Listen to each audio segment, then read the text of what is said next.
Hi, I'm Nick from Craftapalooza Designs, and I'm so happy to see you here at Machine Sampler Minis.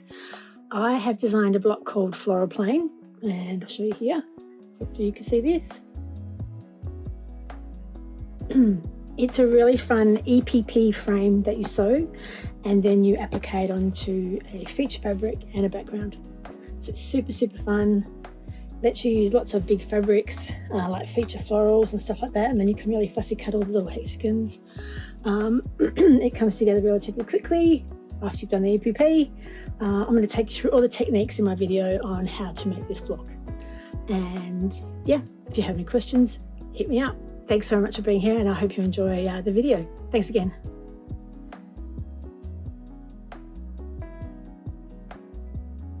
Hi, okay, so we're going to be using hexagons and jewel pieces for this block. We're using 1/2 inch size ones, so they're pretty small, so take your time and have some patience. I like to put a dab of glue on the one at the back of the pieces and then just put them onto the fabric. It just keeps them in place when I'm glue basting the edges. Glue basting pen is your friend, or you can use any other acid-free glue stick if you prefer. Use what you prefer. And a seam roll is helpful if you don't want to get up and use the iron while you're doing EPP. So, dab of glue on the back. Of course, as soon as I start recording, I get a frog in my throat. Stick it to my bit of fabric, and I'm trying to fussy cut. That's why I'm fussy cutting this little button, so that's why I've kind of put my fabric there. Trim down the seams to about 1/4 of an inch.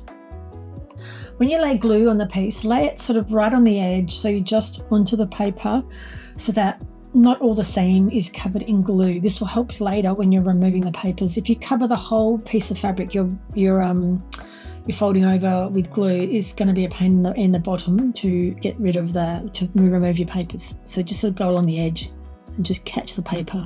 Give it a good squish. You'll probably see me seam roll it here. Yep, just flatten it out.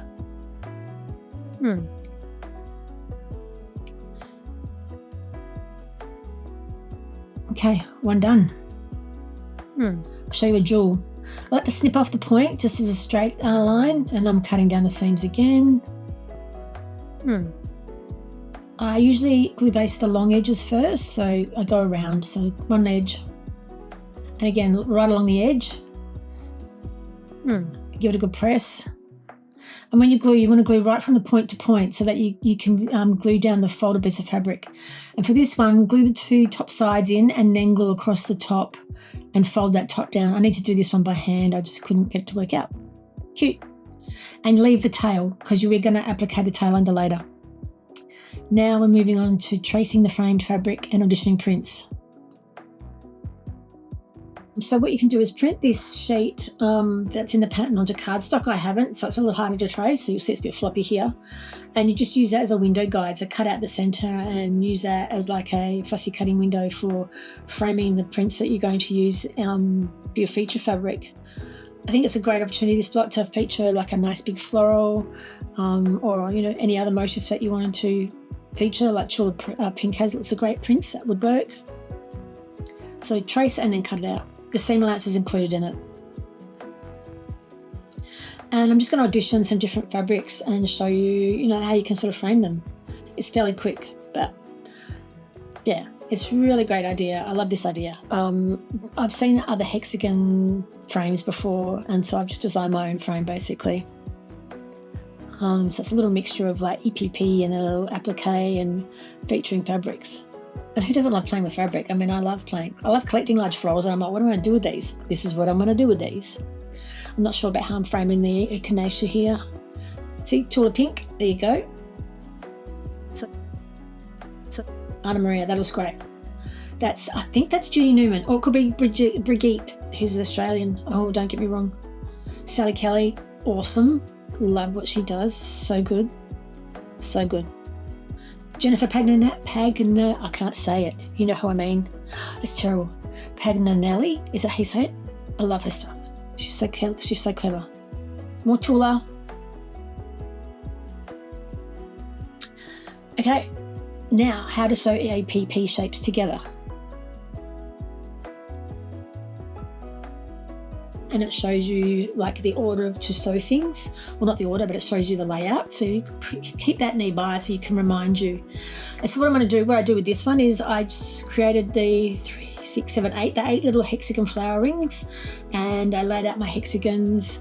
I worked out, you know, how many groupings, like what kind of groupings, because I'm using different fussy cut fabrics. And then I laid them out to make sure I was happy. So here you just see me doing one, but what I actually did was lay out the whole block and then work out what I was happy with, work out my balance. But for the purpose of this video, I'm just showing you me laying out one. And what you want to do is you want to keep them laid out somewhere like on a board or something like that, so that when you're sewing them together, especially if you've got different orientations you want, you can pick up and put the seams together in the right order, so you can keep track of like directional prints and stuff like that. I really love to sew with Wonderful Deco Bob. It's 80 weight polyester, cottonized polyester. It's super, super fine and slippery. Yes, I sew with it doubled, which makes some people clutch their pearls, but it's 80 weight. It is the finest stuff. And I find for me personally, at this age I'm at and my eyesight, I like to have the thread doubled and knotted so that it doesn't slip off, because it is very slippery. So a lot of people struggle with it slipping off slipping out of the needle. So that's why I use sew double and knot it. And you don't see it. It's got the lowest profile thread. I'm going to show you a couple of videos of doing this sort of stitching. So you want the start point, you want to get a really nice firm join at the beginning. So I often do at least 1 or 2 loops here to join the corners together. You want a really nice firm join, so make sure that's nice and snug. And then we're going to do a ladder stitch. No, it's not a ladder stitch. What's it called? It's almost like a whip stitch, but because we're doing it from the back, which is like correct, so you hold the pieces together, and then you'll see me eventually when I can get my hands working, that you stitch straight across, like you just catch the edge of your shape, so the edge fabric of your shapes, right on the edge, and catch the edge and pull the thread. So then the next stitch, you want to go perpendicular to the folded edges, so that your whip stitch is perpendicular, I think that's the right word, to the seam when you open it up. It's not on the diagonal, so then you get less thread showing because it's going straight up and down. So go straight up and down and stitch across, and it's like almost like a zigzag, a Z stitch along. So go across, and so the diagonal of the thread's on the back of the work. I hope that makes sense. And yeah, my hands aren't working here. I'm going to talk for now, and then I'm going to do some editing more so that I don't drive you crazy with you watching my old lady hands. I've been doing a lot of filming and I was fatigued at this point, and I was always having trouble catching these. Sometimes I find too, it takes a while for your eye to come in when you're hand sewing, and I'm really struggling with that. I also like to use a really fine needle.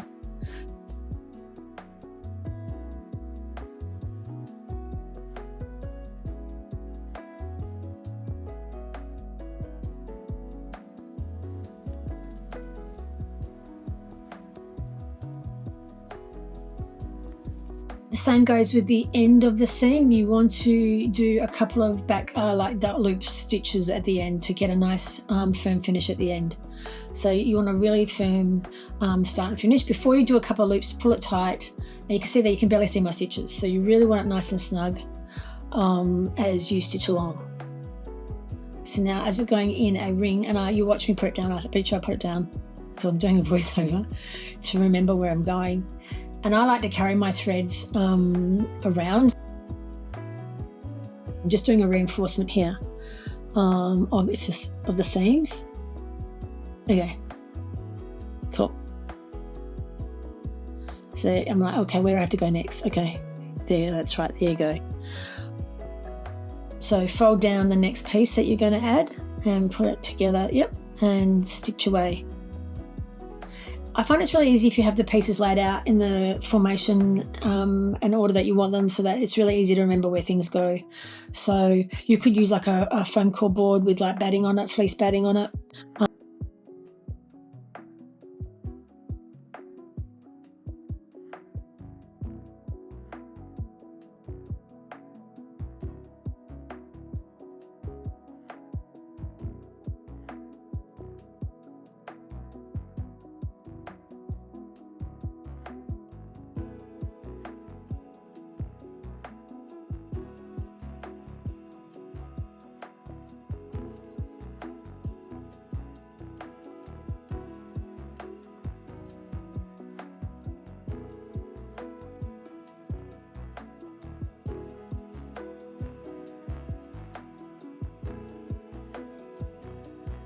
So basically perpendicular stitches and a diagonal at the back.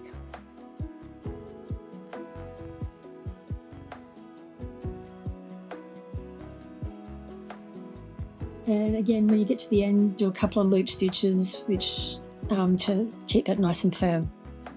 So I'm going to show you the stitches up close. So they're really low profile.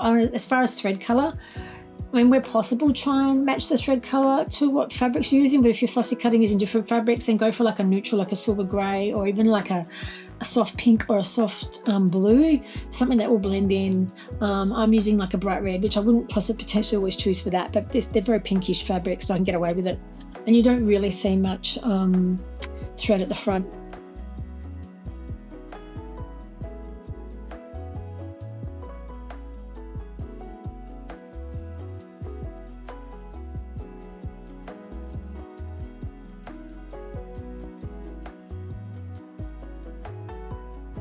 And so you just continue sewing sewing the circles together, the hexagon flower circles. These have no centers on purpose. So you'll sew 8 little rings of hexagons. So go ahead and sew all of those.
Now we're going to assemble all those little rings we've sewn into our frame shape. That's the board I was telling you about, where I've used foam core and I've just put batting onto it. I use a lot of those. You can make prettier versions, but I just like to make the quick ones. I've cut my background fabric. Details are in the PDF. And I want to crease a horizontal and a vertical line so I can work out the center points. This will help me when I'm coming to placing elements later. What I'm doing now is I'm prepping it to put to glue down or pin down the feature fabric. I've got hiccups, sorry. Okay, got my creases. Now I'm going to grab my frame, my feature fabric. Oh my gosh.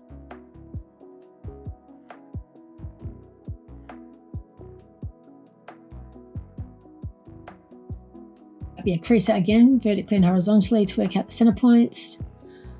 Just like to mark the edges. Finger crease is fine. You don't want to be wedded to it, so you don't want it to be a permanent crease in your fabric. And then I just want to line up those creases with the crease in the background.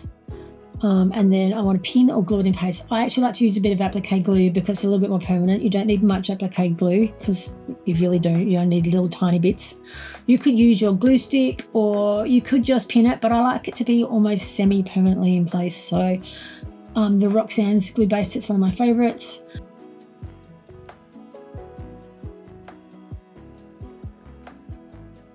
And you really do not need to use much glue at all, just little dabs. Actually, in this bottle I've got is an older bottle and it was really watery. I kept shaking it. You'll see me shaking it. So it's not usually that wet, but I was having a bit of trouble with it. But I persevered with it because I am stubborn. So yeah, I like to make sure the edges, and I think I get into the middle a little bit unless I just go on the edges and I'm telling you big porky pies. But normally I would put a few dobs in the middle as well just to keep it all in place. And I will also put a couple of applique pins if I need to later on. See how it's really wet? It's not normally that wet. But I do love it. It's my favorite glue. It's super fast drying and super sticky, which is great for applique. Okay, so that's ready. What I do now is the papers are still into my frame because obviously we're still sewing the frame together. So I'm going to grab my little rings, hexagon rings, and then I'm just working out the layout.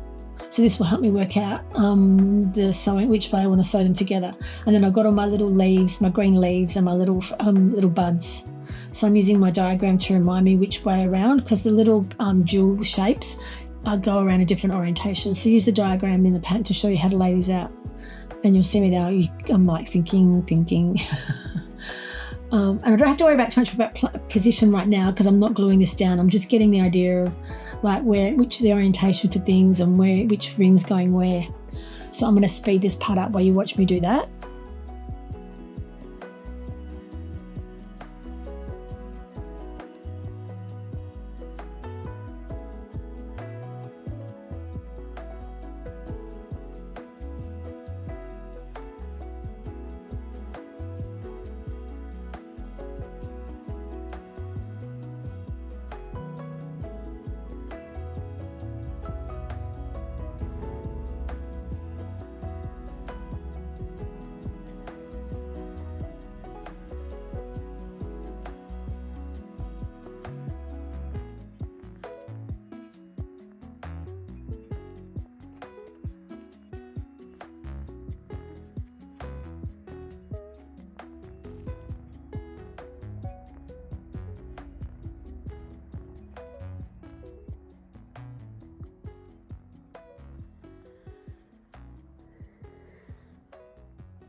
So you're going to sew the frame together.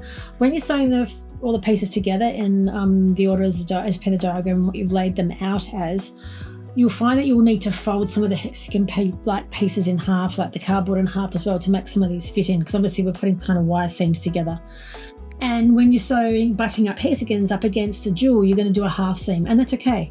So I find you want to start at the other end, like the straight end, like not the half seam, sorry, the full seam, and stitch your way up to the halves. And then it doesn't matter quite where it finishes if it's not quite half, but as long as it goes along the jewel. So that's what we'll do here, is we will stitch along. So again, you just basically do a reinforcement stitch. And I think at some point I'm going to show you that I fold the paper in half as well.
So here comes some paper folding, so I need to pivot to do that seam. So you see me just fold that paper in half and match up the seams and do a little bit of fiddling, get it matched up, and then keep stitching around. So I haven't cut my thread, and you just keep stitching all the way around. So if you need to cut your thread, that's fine, but I try and minimize cutting my thread and doing new knots as much as possible. And again, any intersection or where you have a start or the seam of a seam line,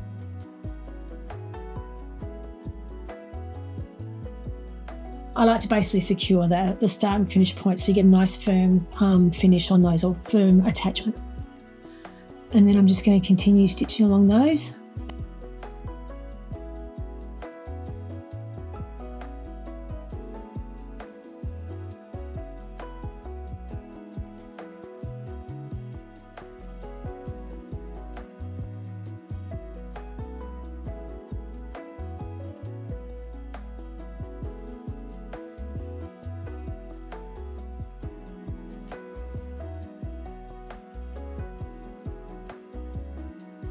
Okay, so now we're going to remove the papers from the frame.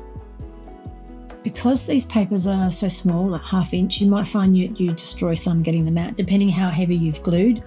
So when I started this, I talked about how we glued just along the edge. If you've glued like further in and the papers are firmly stuck to the fabric, you might have to like sacrifice some papers, which is not the end of the world, but just be aware of that.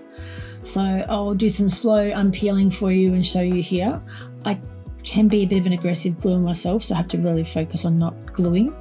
But yeah, see, I'm going to rip that one in half, but that's okay.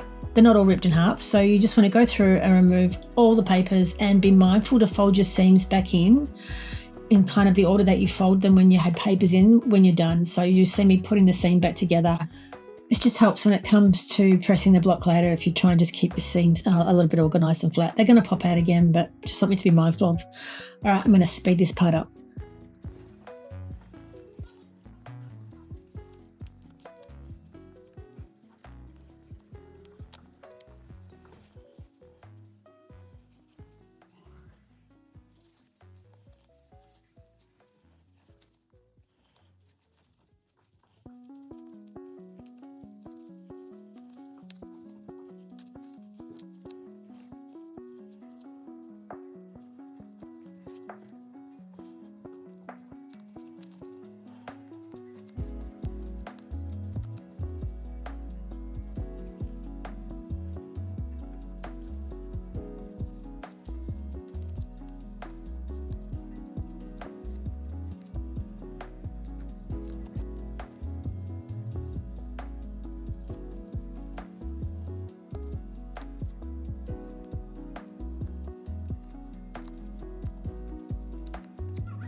Okay, so you continue around the whole wreath, removing all the papers, folding your seams back in until you've done them all.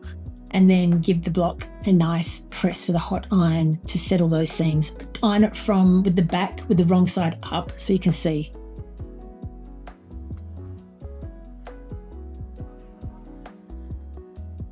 Okay, now we're going to applique the frame to the background and the feature fabric. So you can use the creases that we made earlier in the background panel to line this frame up. So you'll be able to see like the center of the block.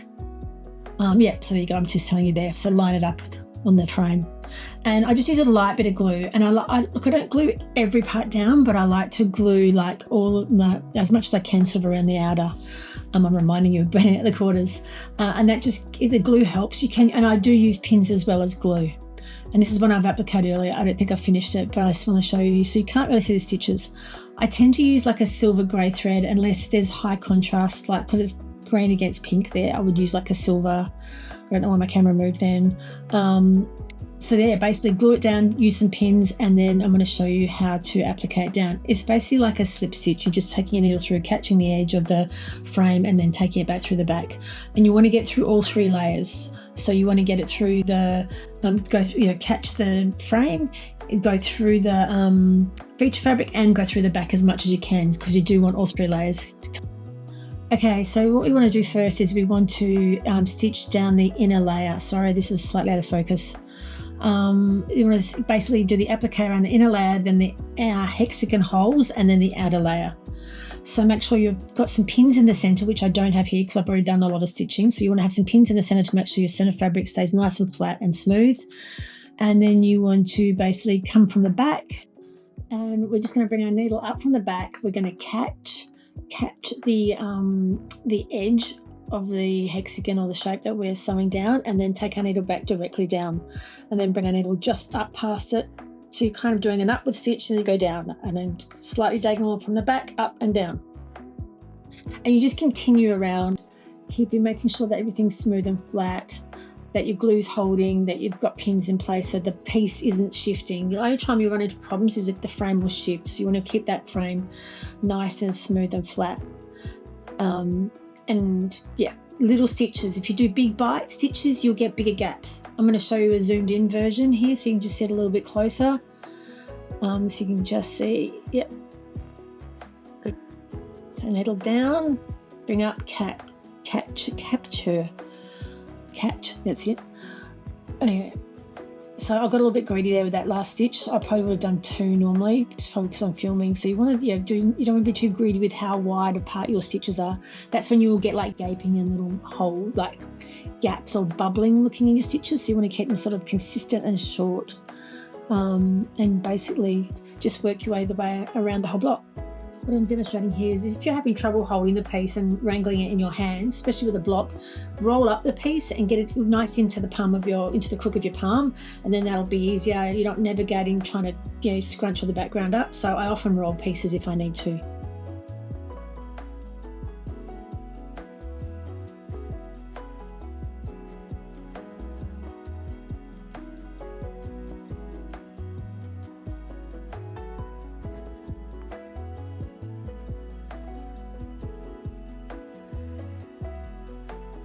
Okay, I'm going to show you how to basically turn the point over on the jewels, because they're like you have to applique basically the point under.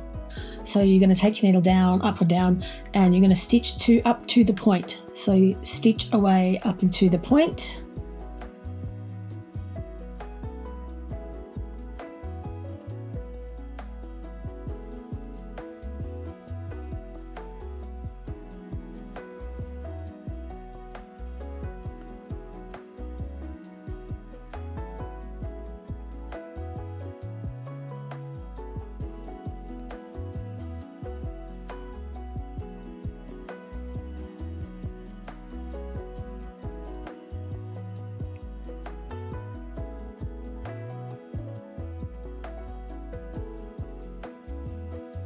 Okay, coming up to the point, you want to basically do a stitch down at the point, and then you want to do another stitch to anchor that point. So do your normal stitch right up to it, and then take another anchor stitch to anchor the point down.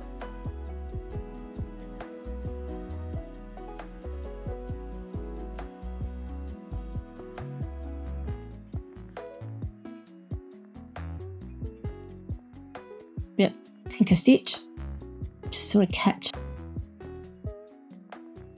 the end. And I'm just going to snip a tiny bit off my point so there's a little less to turn under because it's a small space. You don't always have to do that, but I'm just going to grab my little scissors there and just snip off the point. You don't have to, but it's really tight in there, so I just want to reduce some of the bulk.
So how was that?